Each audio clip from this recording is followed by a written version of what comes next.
మీరు కొత్తగా business start చేయాలనుకుంటున్నారా? మార్చ్ 16-17 హైటెక్స్ లో ఫ్రాన్సెస్ ఇండియా బిగ్గెస్ట్ ఫ్రో ఎక్స్పో. మన ఇంటికి బంధువులు వచ్చారనుకున్నాం, ఒక 2 రోజులు ఉందాం అనుకున్నారు. ఈ 2 రోజుల్లో మీరు వాళ్ళని అద్భుతంగా ట్రీట్ చేశారు. సమయానికి భోజనం, వాళ్ళని పట్టించుకోవడం, వాళ్ళు ఎక్కడికైనా సిటీలో తిరగాలనుకుంటే వాళ్ళకి అన్ని రకాలైన ట్రాన్స్పోర్టేషన్ కల్పించడం, వాళ్ళ బాగోగులు చూడడం, దగ్గరుండి బాగా చూసుకున్నారు. చూసుకుంటే వాళ్ళకి ఏమనిపిస్తుంది? చాలా హ్యాపీ ఫీల్ అవుతారు, చాలా హ్యాపీ ఫీల్ అవుతారు. Fully contentment. ఇంకో 2 రోజులు ఉండండి అంటే ఉంటారా? ఉండరా? ఉంటారండి. మన ఆలోచనలు బంధువులు లాంటివి. ఆలోచనలను ఎంత ఎంటర్టైన్ చేస్తే అవి అంత మెదడులో నిండిపోతాయి.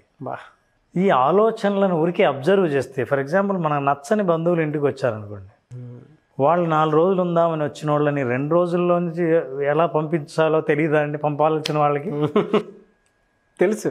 అంటే అలా పంపించాలనుకుంటే వాళ్ళని పట్టించుకోకుండా, వాళ్ళ అవసరాలని గుర్తించకుండా ఉంటే చాలు, ముందుగానే వెళ్ళిపోతారు. సో బంధువులు అనేటి మన ఆలోచనలు మీరు ఎంత పట్టించుకుంటే, ఎంత గౌరవిస్తే, దానికి ఎంత అటెంటివ్గా వాటిని పట్టించుకుంటే, ఎంత అటెన్షన్ ఇస్తే వాటికి, అవి అంతా నిలబడిపోతాయి. సో ఆలోచనలను ఎప్పుడైతే మనం పట్టించుకోలేదో అవి వచ్చి అలా వెళ్ళిపోతుంటాయి.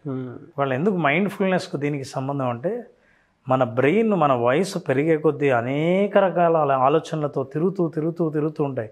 ఎక్కడా ఒక చోట నిలబడవు. పైగా ఏదైనా ఆలోచన వచ్చిందంటే దాని మీద కొంచెం తీవ్రంగా ఆలోచించామా, ఆ ఆలోచన నిలబడిపోతుందంటే. అయితే ఈ మైండ్ఫుల్నెస్ ఏం నేర్పిస్తుందంటే, గతంలోకో లేదా భవిష్యత్తులోకో కాకుండా వర్తమానంలో ఎలా జీవించాలో చెప్పేది మైండ్ఫుల్నెస్.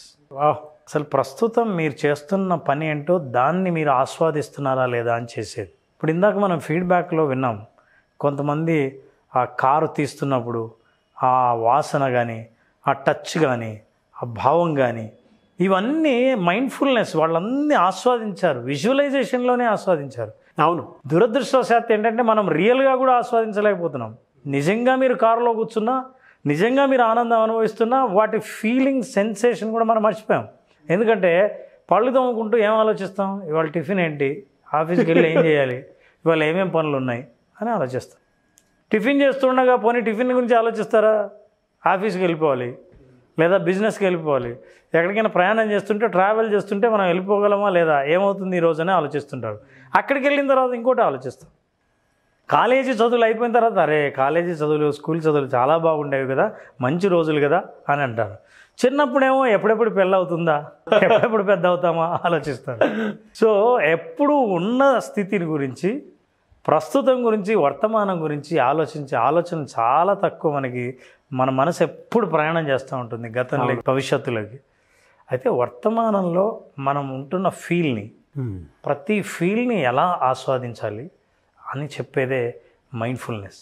ఈ మైండ్ఫుల్నెస్ ద్వారా యాక్చువల్లీ జీవించడం అంటే అదే.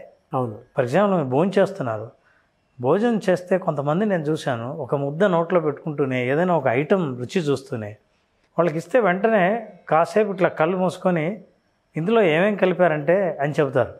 అవును. అందులో ఉన్న ఇంగ్రీడియంట్స్ అన్నీ దే ఫీల్ ఇట్. అవును. And they enjoy it. చాలా బాగుంది, చాలా బాగుందో వాళ్ళ అనుభవం ఏదో ఎక్స్ప్రెస్ చేస్తారు. కొంతమంది మీరు చేతికి ఇచ్చాను టప్ 3 లాగించేసి ఉంటారు, అయిపోయింది. మామూలుగానే చేయి కడుక్కుని వెళ్ళిపోతారు. అసలు ఏం తిన్నావు, ఎలా ఉంది, అసలు నీ నాలిక ఈ రుచి ఆస్వాదించిందా, are you enjoying or not, ఈ విషయం తెలియకుండా పోతే మనిషి ఏంటంటే బతకడానికి, జీవించడానికి ఉన్న తేడా అదే. ఎలాగైనా బతకొచ్చు, కానీ జీవించాలంటే మీ పంచేంద్రియాల్లో ప్రతి అవయవం నుంచి మీరు పొందే అనుభూతిని అనుభవించకపోతే అది జీవితం జీవిస్తున్నట్టు కాదు. సో మైండ్ఫుల్నెస్ అనేది మనకు చాలా అవసరం. స్ట్రెస్ను తగ్గిస్తుంది, అనవసరమైన ఆలోచనలను తగ్గిస్తుంది.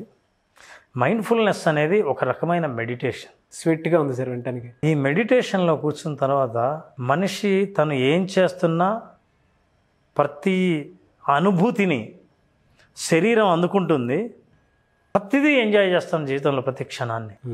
అలా కాకుండా మెకానికల్ లైఫ్ ఉంటుంది. మెకానికల్ లైఫ్ అంటే చేసామా, కొంతమంది ఉంటారు చూసారా, భోంచేద్దామంటే ఓ పని అయిపోతుంది, భోంచేస్తే పోలా. అవును. సో ఓ పని అయిపోతుందని భోంచేస్తారు తప్ప ఏ పని అయినా సరే అలా ఓ పని అయిపోతుందని చేసేవన్నీ ఆస్వాదించకుండా చేసేవి వాళ్ళకి ఈ మైండ్ఫుల్నెస్ గురించి తెలుసుకోవాల్సిన అవసరం ఉంది. ఆ స్పృహతో కలిగి ఉండడం అనేది ఉంది. ప్రతిదీ ఉదాహరణకు ఫర్ ఎగ్జాంపుల్ ఇప్పుడు చూద్దాం, చిన్న విషయమే. Sure. Just close your eyes నా. చెవులు ఎంత పవర్ఫుల్లో చూద్దాం. నేను చెప్తున్న మాటల్ని జాగ్రత్తగా వినండి. ఈ గదిలో నా మాటలు కాకుండా ఇంకా ఏ శబ్దాలు వినిపిస్తున్నాయో జాగ్రత్తగా గమనించండి. కాస్త దూరం మనసు ప్రయాణిస్తుంది. నీ శరీరం చుట్టూ కాకుండా కాస్త దూరం తలుపును దాటి వెళ్తే ఖచ్చితంగా ఈ బయట నుంచి ఏ శబ్దాలు వినిపిస్తున్నాయో try to listen to that and pay attention. జాగ్రత్తగా కాన్సన్ట్రేట్ చేసి వినాలి. ఈ గది బయట నుంచి వచ్చే శబ్దాలు. ఇంకాస్త మనసు ప్రయాణం దూరం చేస్తుంది. ఈ గది దాటి వీధిలోకి, మన ఆఫీస్ దాటి వీధిలోంచి ఏవైనా శబ్దాలు వస్తున్నాయేమో కాన్సన్ట్రేట్ చేయండి. మీ బ్రెయిన్ బాగా గుర్తుపెట్టుకుంటుంది. వింటున్న ప్రతి శబ్దము చాలా జాగ్రత్తగా క్యాప్చర్ చేస్తుంది. ఇంకాస్త దూరం వీధి దాటి దూరం నుంచి ఏవైనా చాలా లీలగా వినిపించే శబ్దాలు యువర్ ఇయర్స్ కెన్ క్యాప్చర్. మీ చెవులు చాలా జాగ్రత్తగా పసిగట్టగలుగుతాయి. Now come back. మళ్ళీ మీరు వీధిలోకి వస్తారు.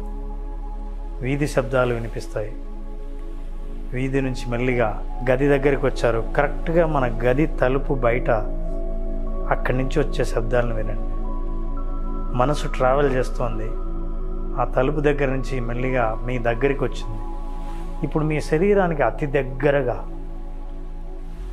ఇంకా జాగ్రత్తగా అబ్జర్వ్ చేస్తే శ్వాస తీసుకునేటప్పుడు ముక్కులోంచి శ్వాస గాలి లోపలికి వెళ్తున్నప్పుడు వచ్చే అతి చిన్న శబ్దాన్ని కూడా మీరు వినగలరు.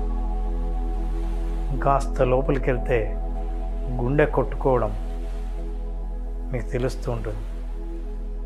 Now you can open your eyes when I say 0, 5, 4. You are feeling so relaxed. You are enjoying every minute and every moment.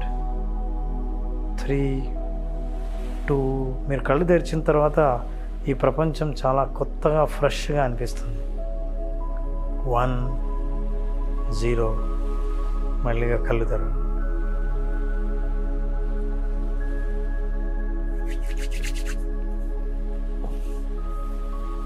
Yes sir, మీరు ఇక్కడ ఏమి విన్నారు శబ్దాలు గదిలో? ఏసీ సౌండ్ ఒకటి.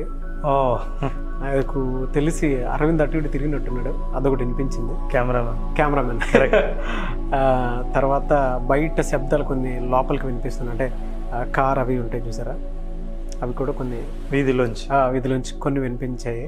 అది చాలా జాగ్రత్తగా అతను ఆ చైర్ని చాలా జాగ్రత్తగా, అసలు నాకు కూడా వినిపించినంత మెల్లిగా పెట్టాడు. అది కీన్ అబ్జర్వేషన్లో నాకు బాగా అనిపించిన ఎక్స్పీరియన్స్ కూడా చెప్తాను మీకు. రిలాక్స్ ఎక్కడ ఫీల్ అయ్యానంటే, షూట్ లేదు ఏం లేదు, ప్రశాంతంగా బయటికి వెళ్ళి అక్కడ ఆ మిర్రర్ దగ్గరికి వెళ్ళాను సార్. మనకి ఆ నేచర్ వరకు ఎలా కనిపిస్తుంది అని అంటే నాకు చాలా రిలాక్స్డ్గా అనిపిస్తుంది. అక్కడికి వెళ్ళగానే బయటకు మనసు అక్కడికి వెళ్ళిపోయింది. మీరు బయటికి పంపించినప్పుడు అక్కడికి వెళ్ళేసి వచ్చిన తర్వాత చాలా రిలాక్స్డ్గా హ్యాపీగా ఫీల్ అయ్యాను. సో ఈ కీన్ అబ్జర్వేషన్ అనేది ఒక ఎలిమెంట్ ఇన్ ద మైండ్ఫుల్నెస్లో ఒక అంశం. కీన్ అబ్జర్వేషన్ అనేది ఒక అంశం మాత్రం, ఒక అంశం. It's a part. ఇది అద్భుతమైన ప్రయోజనం. ఫర్ ఎగ్జాంపుల్, ఈ టైంలో ఖాళీగా ఉంటే మైండ్ ఏం ఆలోచిస్తుందో తెలియదు, కానీ ఇప్పుడు మనం ఈ మైండ్ఫుల్నెస్ ద్వారా మనకు కావలసిన, మనం ఆస్వాదించదగిన పరిస్థితుల్ని, క్షణాలని ఆస్వాదించగలిగంగా. Relaxation sir. మానసిక ఒత్తిడి ఉన్నవాళ్ళు నిజంగా ఎదురుగా ఎంత మంచి సంఘటనలు జరుగుతున్నా సరే ఆస్వాదించలేరు. అవును.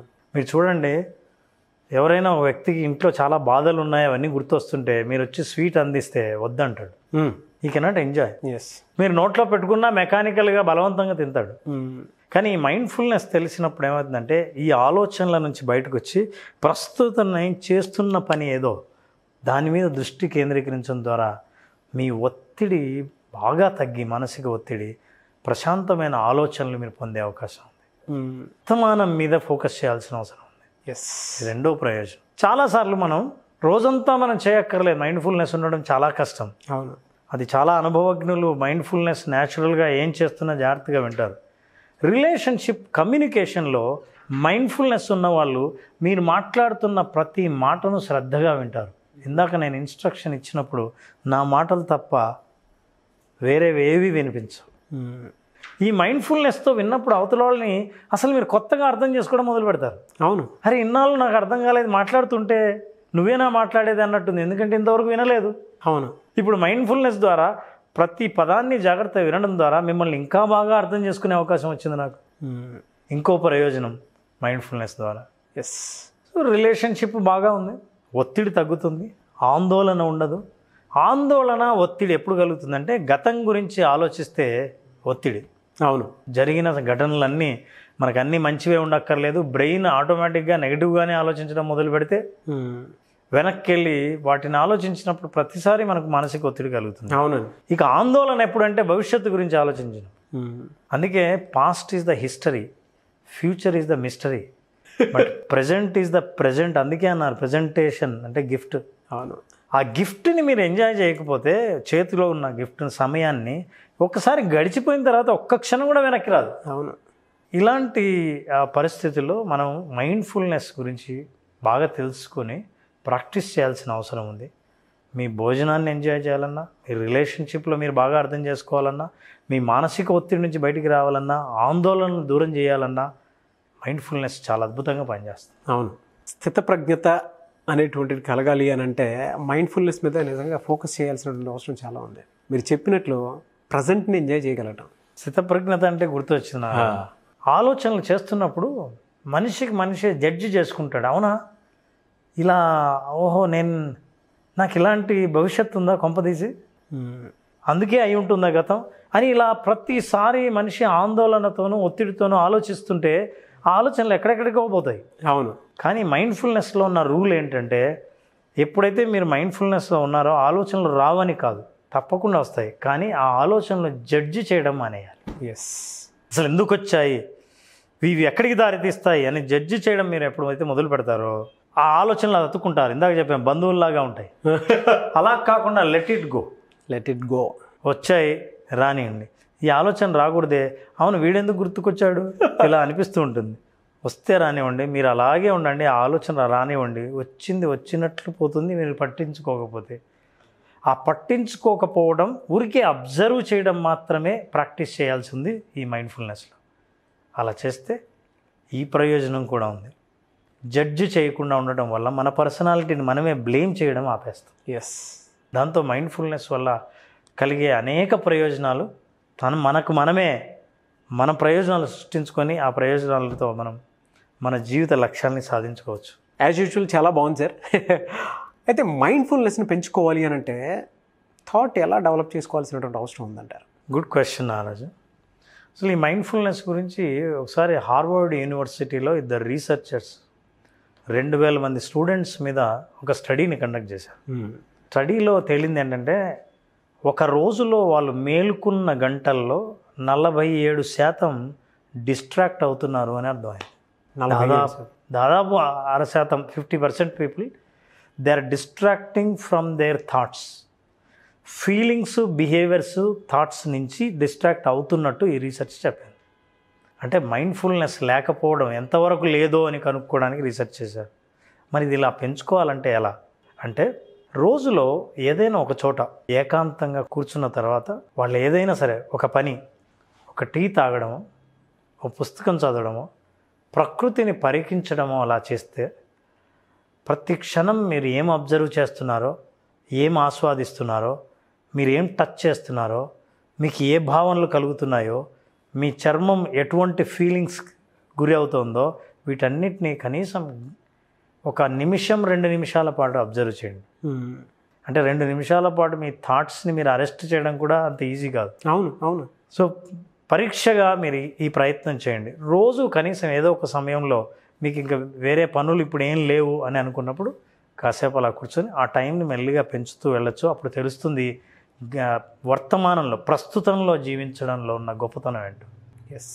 ఇక రెండవది, ఇద్దరి మనుషుల మధ్య మీరు ఎంతోమందిని కలుస్తుంటారు, చాలా ముఖ్యమైన వ్యక్తులు మీ జీవితంలో ఉంటారు. ఒక్కసారి పూర్తిగా కనీసం 10 నిమిషాలు మీరు అస్సలు మాట్లాడకుండా కేవలం వాళ్ళ మాటలు మాత్రమే వినండి. ఊరికే వినండి, అర్థం చేసుకోవడానికి వినండి, సమాధానం చెప్పడానికి వినొద్దు. కేవలం అర్థం చేసుకోవడానికి వినండి, ఏకాగ్రతగా వినండి. చాలా కొత్త విషయాలు తెలుస్తాయి. వాళ్ళు మాట్లాడేది పాత విషయమైనా మీరు అర్థం చేసుకునేది కొత్త విషయం. అవును అవును. సో అప్పుడప్పుడు కాస్త ఒంటరిగా గడిపే ప్రయత్నం కూడా చేయండి. మంచిది. మీ ఆలోచనలను ఎంతవరకు అదుపులో ఉంచుకుంటున్నారో ప్రయత్నించండి, చూడండి. ఇది ప్రాక్టీస్ చేయడం వల్ల మైండ్ఫుల్నెస్ని పెంచుకోవచ్చు. Very good sir. Thank you అన్న. Thank you so much Ram garu. Thank you Naraj.